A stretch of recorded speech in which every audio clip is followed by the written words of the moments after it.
নির্বাচনের সময় যতই ঘনিয়ে আসছে ততই প্রচারণা বাড়ছে উপকূলীয় জনপদ লক্ষ্মীপুরে। জেলার 4টি নির্বাচনী আসনে প্রার্থীরা ভোটারদের দ্বারে দ্বারে ঘুরছেন আর দিচ্ছেন নানান প্রতিশ্রুতি। নদী ভাঙন রোধে টেকসই ব্যবস্থা নেওয়া, উচ্চশিক্ষার জন্য শিক্ষা প্রতিষ্ঠান স্থাপন, যাতায়াত ব্যবস্থার উন্নতি, নৌবন্দর স্থাপন, ফসল সংরক্ষণে হিমাগার স্থাপন, বেকারত্ব দূরীকরণে শিল্প কারখানা স্থাপন সহ প্রতিশ্রুতির ফুলঝুরিতে ভোটারদের কাছে টানতে চেষ্টা করছেন প্রার্থীরা। এ বিষয়ে আরও জানাতে লক্ষ্মীপুর থেকে সরাসরি যুক্ত আছেন সহকর্মী তৌহিদুল তারেক। বিভিন্ন সমস্যার কথা শুনছিলাম এবং জানাচ্ছিলেন।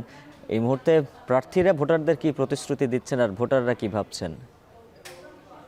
Amrapali fruit syrup, real magic in every drop. যে বিষয়গুলো উল্লেখ করেছেন আপনি শুরুতেই, মূলত আমরা এখানে আসার পরে এখানকার যে স্থানীয়রা রয়েছেন তাদের সাথে কথা বলার সময় এই বিষয়গুলোই মূলত ফুটে উঠেছে। তবে তার সাথে আরেকটি অভিযোগ তারা করেছেন যে গেল সময়গুলোতে যারা এই জেলার দায়িত্বে ছিলেন, এই 4টি আসনের যে এমপিরা ছিলেন তারা মূলত খুব একটি উন্নয়নের জন্য কাজ করেনি এই জেলার। যদি করে থাকতো তাহলে তারা বলছেন যে সম্ভাবনাময় মেঘনার তীরের এই জেলাটিকে একটি অন্যতম ব্যবসায়িক হাব হিসেবেও কিন্তু তারা তৈরি করতে পারতেন, কারণ এখানে একটি বন্দর তৈরির কথা থাকলেও এর প্রত্যেকটি পদক্ষেপ এবং পর্যায়ে সম্পন্ন হলেও কোনো একটি অজানা কারণে একটি পর্যায়ে কিন্তু সেই বন্দরটি আসলে হয়ে ওঠেনি। এই বন্দরের আগে যে বিষয়টি তারা আরেকটি বলছেন যে তাদের যে সন্তানরা রয়েছেন পার্শ্ববর্তী জেলাগুলোতে উচ্চশিক্ষার জন্য পাবলিক বিশ্ববিদ্যালয় থাকলেও এই জেলাতে শুধুমাত্র একটি সরকারি কলেজ ছাড়া কিন্তু কোনো পাবলিক বিশ্ববিদ্যালয় নেই, যার কারণে উচ্চশিক্ষার জন্য তাদেরকে বিভিন্ন জায়গায় পার্শ্ববর্তী জেলাগুলোতে কিংবা ঢাকামুখী হতে হচ্ছে, এমন একটি অভিযোগ তাদের রয়েছে।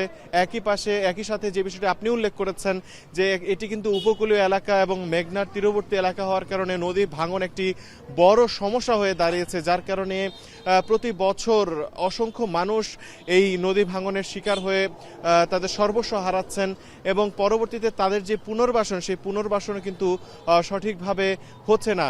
এবং প্রতিনিধিরা যখন নির্বাচিত হচ্ছেন এরপর কিন্তু তারা আসলে ঠিক তাদের যেই উন্নয়নের ফুলঝুরিগুলি ছড়াতেন নির্বাচনের আগে সেগুলি বাস্তবায়নে তারা কৃপণতা করছেন, যে কারণে তারা আসলে এত বছর নানাভাবে বঞ্চিত হয়েছেন এবং তাদের যে উন্নয়ন হওয়ার কথা ছিল সে উন্নয়ন থেকে তারা বঞ্চিত হয়েছেন। ঠিক এই বছর এই যে ত্রয়োদশ জাতীয় সংসদ নির্বাচন, এই ত্রয়োদশ জাতীয় সংসদ নির্বাচন ঘিরে স্থানীয়রা কিন্তু আশায় বুক পাচ্ছেন, কারণ তারা মনে করছেন যে 17 বছরের গ্লানি শেষে এবার একটি সুষ্ঠু নির্বাচন তারা পাবেন এবং একই সাথে একটি আশা তারা করছেন যে এবার তারা আসলে কোনো ব্যক্তি কিংবা কোনো মার্কা দেখে নয়, বরঞ্চ তারা বিবেচনা করবেন যে কারা তাদের জন্য কাজ করবেন, কোন প্রার্থীরা তাদের জন্য কাজ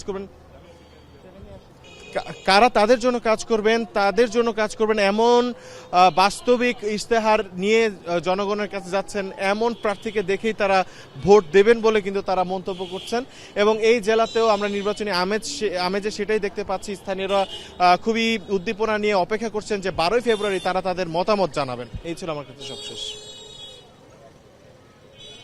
আম্রপালি, স্বাদে খাঁটি, গুণে ভরপুর, সবার পছন্দের প্রিমিয়াম শরবত, real magic in every drop.